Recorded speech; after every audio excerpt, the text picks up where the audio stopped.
Peter Parker was a nerdy high schooler.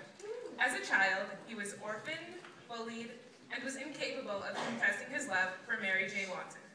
Peter Parker was miserable. One day, a radioactive spider bit him, and his life changed completely.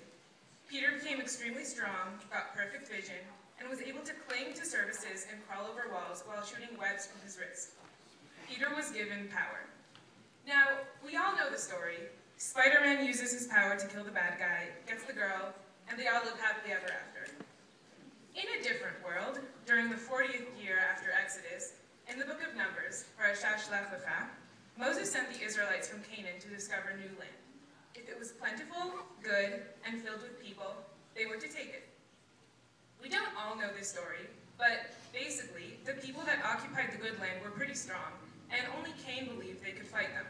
The rest of the Israelites, however, did not.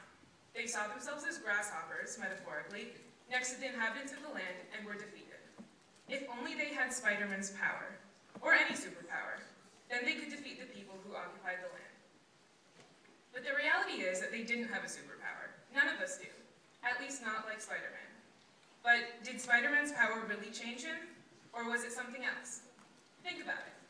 Peter Parker was vulnerable. He was bullied and felt extremely inferior to everyone around him. The second he realized he was given power, everything changed. I can relate to Peter. I was once vulnerable as well. When I transferred from Newjute to Hamilton in the middle of 10th grade, I was not in a good place. With my grandfather in the hospital, my grades fluctuating, my own personal problems, and having to meet new people, I was not confident. I saw myself as the new girl who nobody wanted to get to know.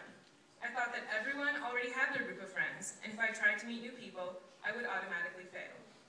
At the end of the year, I still didn't have any friends. What a surprise. I was kind of like the Israelites. I saw myself as an outsider, and I became that. As time went by, I decided that I wasn't that new girl anymore, and that I wouldn't automatically fail if I tried to make new friends, and I became more confident. At the end of last year, I found myself in a different position. I had friends, was extremely happy, optimistic, and successful in school. I had become more like Spider-Man, transformed. Spider-Man, once a nerdy high schooler with no self-esteem, changed the world. He chose to acknowledge the power he had and used it. He became a completely different person. He was not Peter Parker anymore. He was Spider-Man. In my situation, I had the responsibility to contribute to society, as we all do. At first, I found myself like the Israelites, transformed by my own thoughts. Then I became like Spider-Man. I used my power. Now, not only am I surrounded by incredible people whom I never thought would be a part of my life, but I'm also able to express myself and be a part of other people's lives.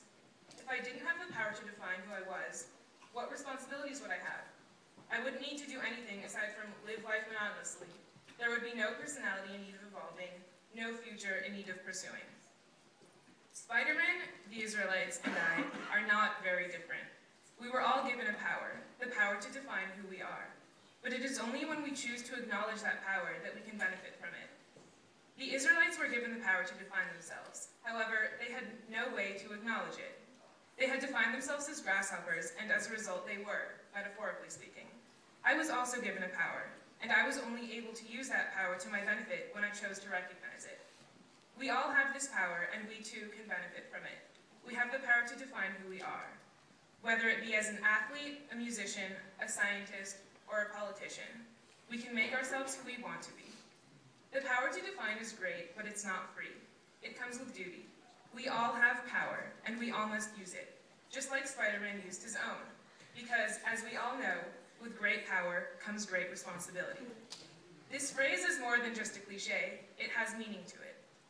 When the Israelites misused their power, they lost what could have been great land. Now look at the Jewish people, struggling to keep their own state. If only the Israelites would have believed in themselves, our current issues with the state of Israel might have been drastically different. That's how much responsibility the Israelites had, but didn't know at the time. We have the power to define ourselves in the present and in the future. Regardless of what comes ahead, we will have to define ourselves. Make yourself what you want and don't be afraid, because it's possible. We can become more than we can imagine if we act upon our power and fulfill our responsibilities.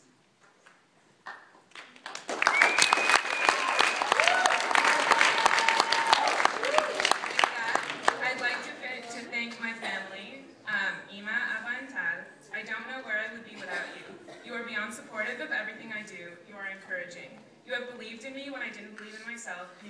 inspired me to become the person I am today. There are not enough words to thank you for everything you have done. I love you. Senora Fuentes, even though you couldn't be here today, I want to thank you for everything you have done, from helping me to adjust to Nuju when I first came, to helping me write Through Shot. You have really been a true mentor to me.